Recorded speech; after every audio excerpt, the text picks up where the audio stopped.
জায়গাটা কিন্তু এই না সমান না।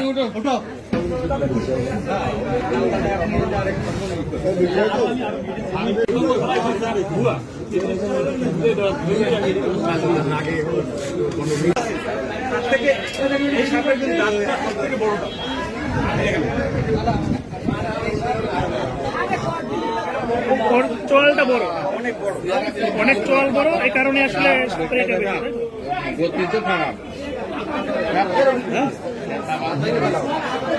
কেউ রক্ত তিনি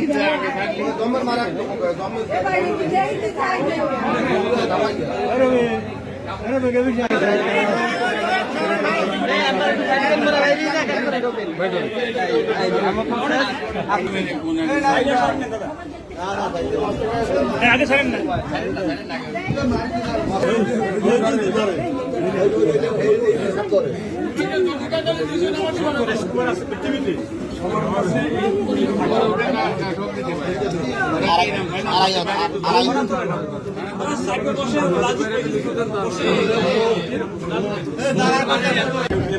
বিশুদ্ধ সাপগুলা ওগুলা মানুষের বাড়িতে কিন্তু ডিম করার জন্য এই করে স্থান নেয়। এই যে বর্ষা মৌসুমে কিন্তু এখন গ্রীষ্ম অঞ্চল যে এলাকায় ওখানে কিন্তু প্রায় বাড়িতে কিন্তু সাপের একটা আনাগোনা দেখা যায়। তো এই সাপ থেকে আতঙ্কিত নয়, সাপের হলো আমাদের বাড়ির চতুর্পাশটা রাখতে হবে, যে পরিষ্কার রাখতে হবে।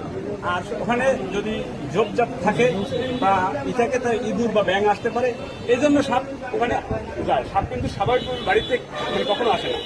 ওই আশপাশটা পরিষ্কার রাখলে ওখানে ব্যাঙ ইঁদুর আসতে পারে না, সাপ আসা কোনো থাকে না।